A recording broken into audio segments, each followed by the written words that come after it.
You're buckled into a narrow economy seat.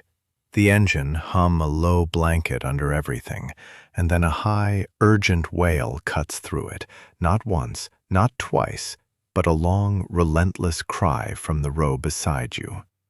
Your chest tightens, the hands on the armrests whiten, and you find yourself counting the minutes until landing. That sound is immediate and personal.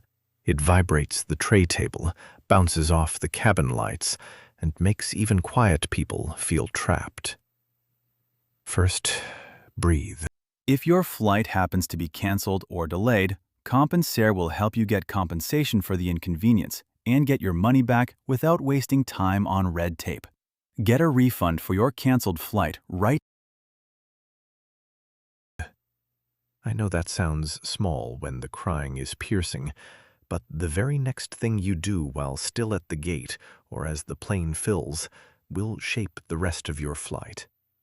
There are sensible steps to take before you get on, and practical moves in the moment that reduce stress and protect your travel time.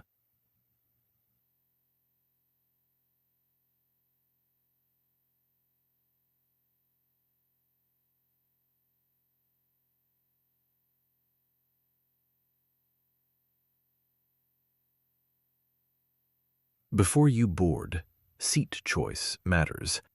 If you're booking ahead, avoid the bulkhead row and the seats marked near the bassinet icons. Airlines place bassinets in the bulkhead, and parents with infants are often assigned or will request those spots.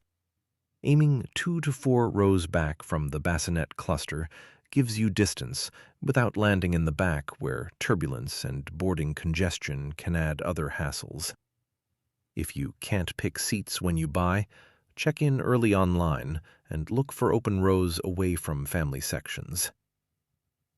At the airport, ask the agent politely about where families are seated. Don't say, "I don't want kids nearby." Instead, ask, "Are there seats available away from the bassinet area?" Staff are used to phrasing like that, and it avoids an awkward moment. Consider picking an aisle seat so you can step out quickly if you need fresh air or a short walk to reset your nerves. On boarding. If the crying starts, or you find yourself in the unfortunate middle seat directly beside an infant, be calm and discreet.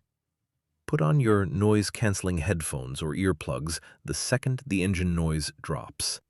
They work best when you turn them on at the first sign of distress, rather than after you've already been overstimulated.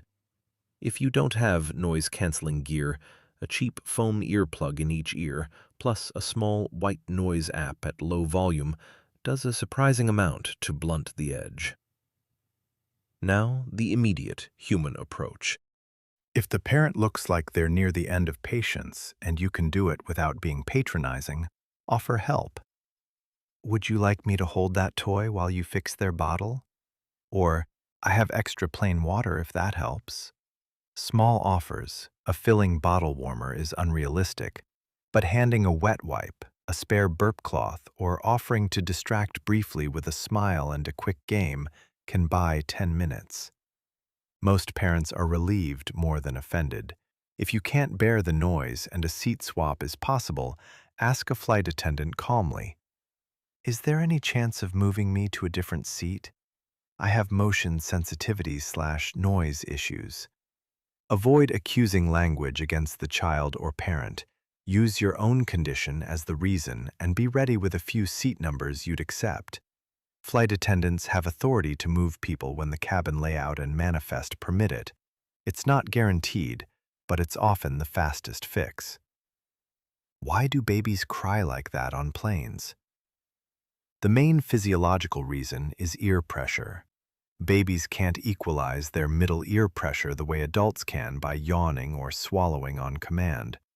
Pressure changes during ascent and descent feel like a loud, baffling pain to them. Crying is their only reliable toolkit to communicate discomfort. Think of it like being stuck with a sore tooth in a noisy room. If you can't rub it or take an aspirin, you'll keep reacting until the pain recedes. There's also the reality that infants have no ability to control volume or timing. They don't understand social rules. That's not rudeness, it's biology.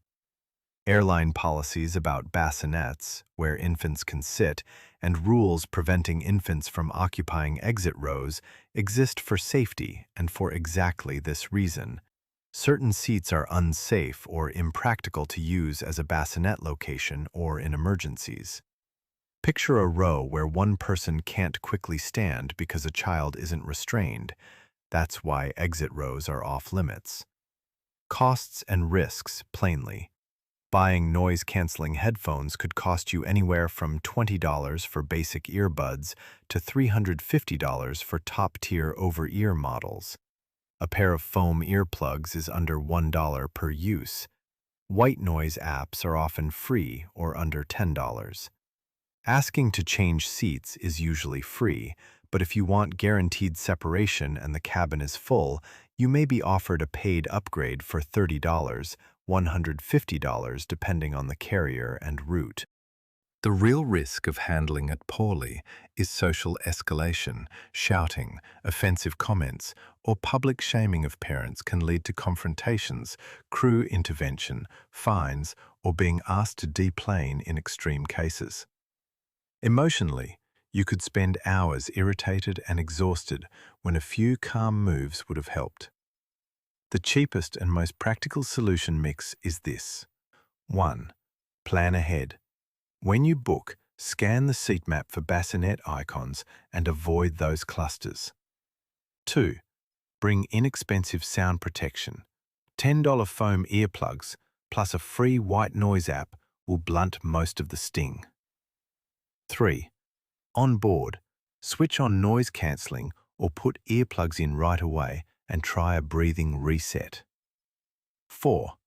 Offer small polite help to the parent if it's appropriate. 5. If necessary, request a seat swap from the crew using calm personal health language. Here's one hidden upsell to watch for at the gate.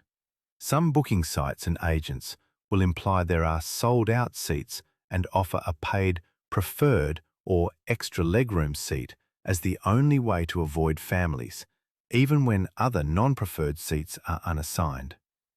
That's a pressure tactic. Ask the agent to show you the seating chart or the live manifest, or ask if there are any standard economy seats open. If there are, agents can and often will move you for free, especially if you have a medical reason like noise sensitivity. If the agent insists you must pay, ask politely for a supervisor or request to be put on a standby list for a better seat. Many useful links can be found in the description. A practical script you can use at the gate. Hi, I have a strong sensitivity to noise and was wondering if there are any seats available away from the bulkhead or bassinet area. I'll accept any aisle seat if possible. At the moment, on board. Excuse me, I'm having trouble with motion sickness/noise sensitivity. Is there anywhere else I could try? That kind of language keeps the tone non-confrontational and increases your chance of success. If you're traveling to sleep or work, pick tools that protect those goals. Heavy over-ear noise-cancelling headphones plus eye mask for naps, or earbuds plus low-volume white noise if you need to hear announcements. If you're medically sensitive to noise or prone to migraines, consider buying a refundable ticket or an upgrade where changes are easier. It's an insurance cost that can be worth $50, $200, depending on your stress threshold. Worst-case scenarios to be aware of. Persistent crying that's clearly a medical emergency. The baby appears unresponsive, has breathing trouble or severe fever. Alert a flight attendant immediately. That's different from ordinary crying, and crew are trained to get medical help. Less dramatic but real. Antagonizing a parent will make the flight miserable for both of you and can draw crew discipline. Keep your own dignity and safety front and center. A few final practical tips that people forget. Keep a small pack of tissues and a bottled water in the seat back pocket to offer if you want to help.